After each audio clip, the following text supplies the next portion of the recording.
అందరికీ నమస్కారం అండి. జగద్గురు శ్రీకృష్ణ ఛానల్కి స్వాగతం. ఈరోజు ఆషాఢ మాసపు మంగళవారం. ఇంతటి పరమ పవిత్రమైన రోజున అమ్మవారి కథలను భక్తి శ్రద్ధలతో ఆలకించండి. కోసల దేశాన్ని పాలకుడైన ధ్రువసింధు మహారాజు సూర్యవంశంలో జన్మించాడు. అతడు ధర్మాత్ముడు, సత్యసంధుడు. వర్ణాశ్రమ ధర్మరక్షణ తన కర్తవ్యంగా భావించి పాలన సాగిస్తున్న ఉత్తమ ప్రభువు. అతని రాజ్యంలో అన్ని వర్ణాల వారు తమ తమ జాతులకు విధింపబడిన ధర్మాలను అనుకరిస్తూ సామరస్యంతో జీవిస్తున్నారు. అతని రాజ్యంలో దొంగలు, ధూర్తులు, లోభులు, కృతజ్ఞులు, డంబాచార పారాయణులు లేరు. అందరూ సద్గుణ సంపన్నులే. ధ్రువసింధుకి మనోరమ, లీలావతి అని ఇద్దరు భార్యలున్నారు. పట్టమహిష అయిన మనోరమ సహధర్మచారిణి అనే పేరును సార్థకం చేస్తూ అన్ని విధాల భర్తకు అనుకూలవతిగా ఉన్న ఉత్తమ ఇల్లాలు. చిన్న భార్య అయిన లీలావతి సౌందర్య గర్వంతో భర్తను చులకన చేసేది. రాజు మాత్రం ఇద్దరిని ఒకే విధమైన ప్రేమానురాగాలతో ఆదరించేవాడు. అయినా చిన్న భార్య పట్ల కొంచెం మొగ్గు చూపేవాడు. కొంతకాలానికి ఆ రాణులిద్దరికీ పుత్ర సంతానం కలిగింది. రాజు తన పుత్రులిద్దరికీ జాతకర్మ, నామకరణం నిర్వహించాడు. మనోరమకు జన్మించిన పుత్రునికి సుధర్ణుడు అని, లీలావతికి పుట్టిన కుమారునికి సుందరుడు అని పేర్లు పెట్టాడు. కాలక్రమేణా రాజకుమారులిద్దరూ పెరిగి పెద్దవాళ్ళయ్యారు. సుదర్శనుడు శత్రు సంహారం సాగించగల బల, శౌర్య, ధైర్య సముపేతుడై తన సద్గుణ సంపన్నుల చేత అందరి మనసులను చూరగోరున్నాడు. అయినా ధ్రువసింధువు చిన్న భార్య పట్ల గల మమకారాతిశయం చేత ఆ సుందరిని ఎక్కువ మక్కువ చూపసాగాడు. సుదర్శనుడు రాజయ్యే శతతరుణం కోసం ప్రజలందరూ నిరీక్షించేవారు. కొంతకాలానికి ధ్రువసింధువు వేటకు వెళ్ళి సింహాన్ని వేటాడుతూ ప్రాణాలు కోల్పోయాడు.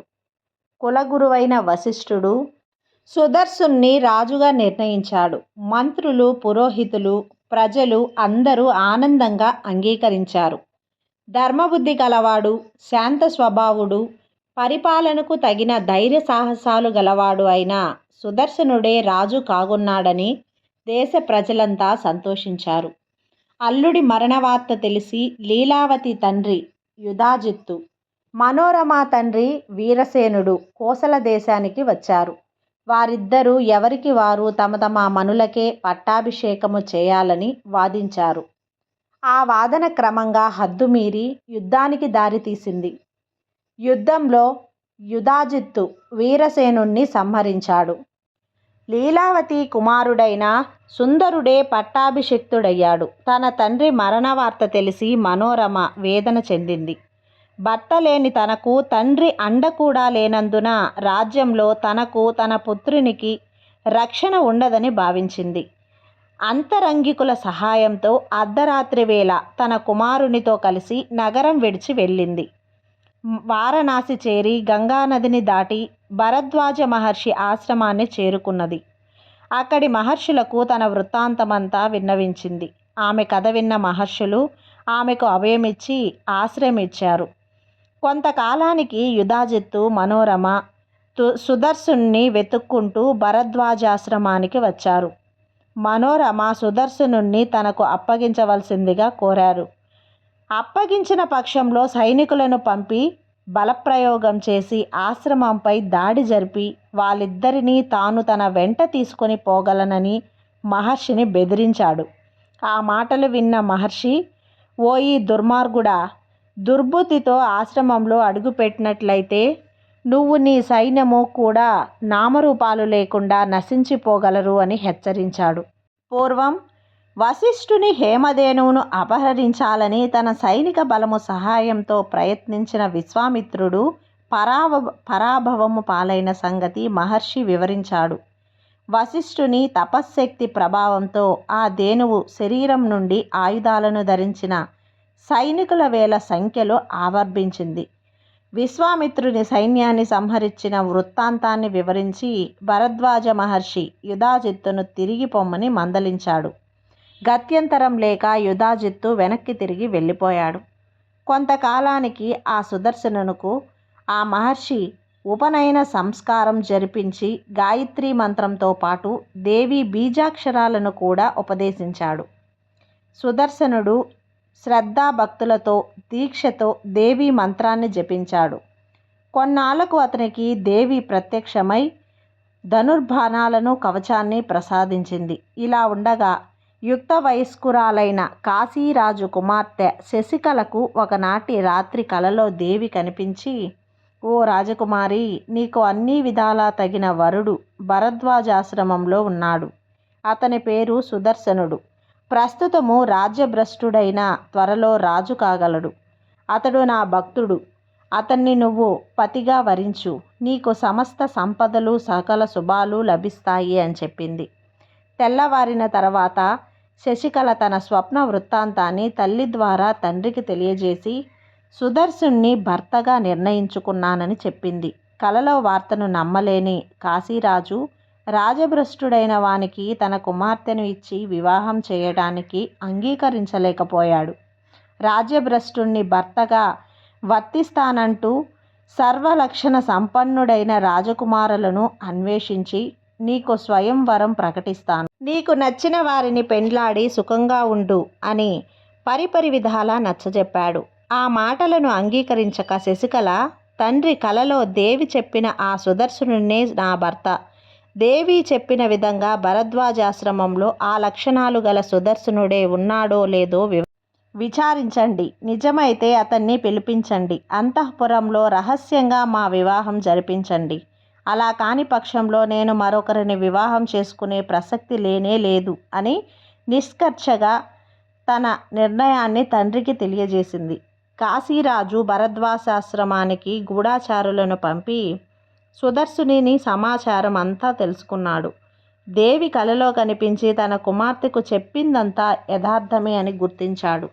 సుదర్శుణ్ణి స్వయంవరానికి ఆహ్వానించి సగౌరవంగా తన నగరానికి తీసుకుని వెళ్ళాడు. సుదర్శనుడు భరద్వాజుని ఆశీస్సులతో అందుకొని తల్లితో కలిసి కాశీరాజు అంతఃపురానికి చేరుకున్నాడు. తెల్లవారే స్వయంవరం. దేశ దేశాల రాజులు ఆ రాత్రి కాశీనగరంలో విడిది చేరారు. వారికి నచ్చిన వారిలో యధాజిత్తు కూడా ఉన్నాడు. ఆనాటి రాత్రి కాశీరాజు తన అంతఃపురంలో తన కుమార్తె అయిన శశికళను సుదర్శనునికి ఇచ్చి రహస్యంగా వివాహం జరిపించాడు. తెల్లవారితే ఈ వార్త రాజ్యమంతటా వ్యాపించింది.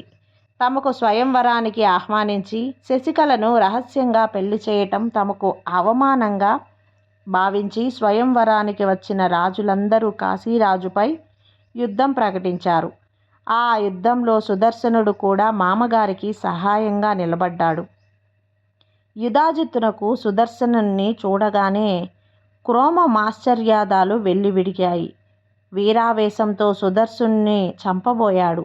సుదర్శనుడు ప్రశాంతత చింతతో దేవిని ప్రార్థించాడు.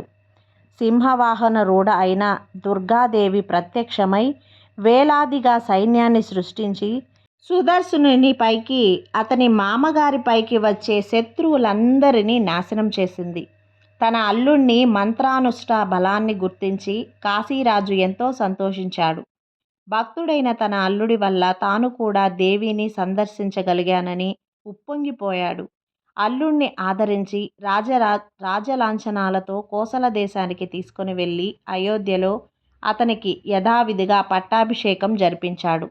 సుదర్శనుడు దేవి మంత్రానుష్ఠానాన్ని మరవకుండా ఆమె అనుగ్రహంతో ధర్మబద్ధంగా పాలిస్తూ ప్రజలకు సుఖశాంతులను కలిగించాడు. తన పుత్రునికి కలిగిన వైభవాన్ని చూసి తల్లి ఎంతో సంతోషించింది. జగన్మాతకు మనసులోనే కృతజ్ఞతలు చెప్పుకుంది. కాశీరాజు తన దేశంలో దుర్గా పూజలు ఆచరించి ప్రజలందరికీ భక్తిభావాన్ని ప్రబోధించాడు. వాడవాడలా దేవి ఆలయాలను ప్రతిష్ఠించి అందరూ దేవి అనుగ్రహపాత్రులయ్యే అవకాశం కల్పించాడు. దేవి మంత్రాన్ని శ్రద్ధతో జపించిన, ఆమెను భక్తితో పూజించిన కష్టాలన్నీ తొలగి సుఖశాంతులు కలుగుతాయనడానికి సుదర్శనుడి కథే నిదర్శనం. ఈ కథ మీకు నచ్చినట్లయితే లైక్ చేసి సబ్స్క్రైబ్ చేయండి. మరికొంతమంది భక్తులకు షేర్ చేయండి, కామెంట్ చేయండి. సర్వే జనా సుఖినో భవంతు.